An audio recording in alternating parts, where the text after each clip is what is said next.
magandang umaga mga kabagis. Narito na po tayo sa ating terminal ulit at mag-aantay na naman tayo ng pasahero. Medyo makulimlim at umaambon ang puno. Kaya titingnan natin kung maraming sasakay. Dahil nga umuulan, baka sakali na marami tayong maging pasahero. Hindi na po muna natin nilinisan yung ating bukuyo. Kasi nga ulan din naman ang ulan. Kung huhugasan natin, masasayang lang yung pagod natin kasi maya maya may sasakay. Maputik din po. Saka na natin linisan yan pagka yung tumila na. Inalis ko na po yung mapakang goma.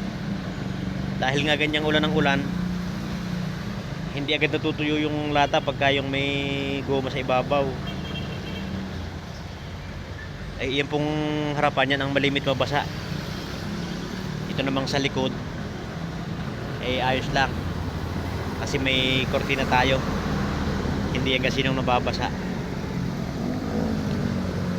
Mabilis po kasi kalawangan yan pagka laging nababasa.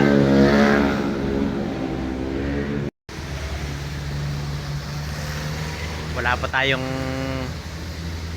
carrier sa bubong kaya ating pag-iipunan yan. Yan, antabay po mga kabagis at mag-aantay ulit tayo ng pasahero.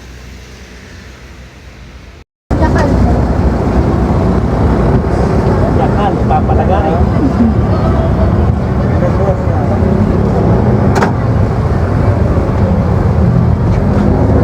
Kaya na PM niya. Nakaka-pito na. Matumpayan. Ayan, dito po natin dinala sa purok uno ng Makiling ang pasahero. Medyo masikip po ang daan dito. Marami pa ditong siga.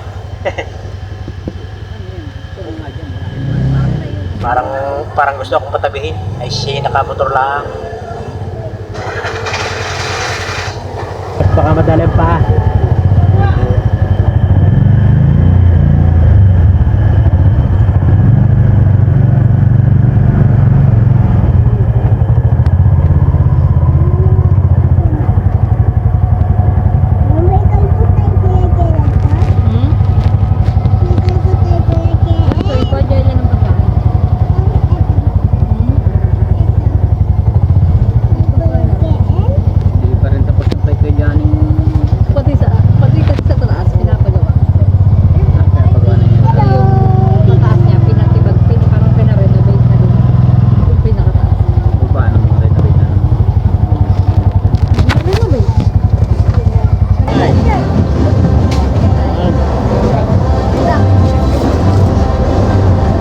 Wala kami sa dulo.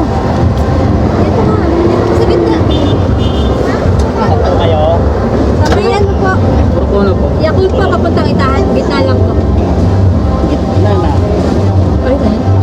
Kasi ko lang nagbalik. Oy, okay. Yan, dito po ulit natin dadalhin sa masikip na eskinita yung ating nakuha pasahero. 2 pasahero, isang destinasyon. Dahil po dyan siga sa lugar na ito. Masikip na nga yung daan, marami pang siga.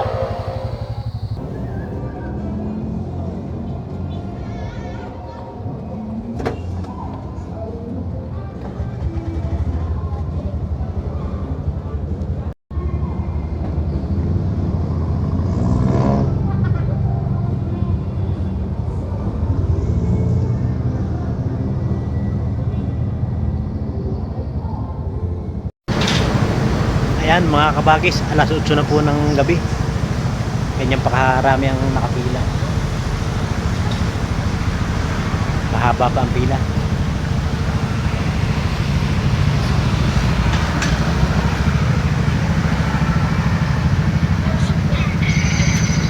Atin pong babaybayin.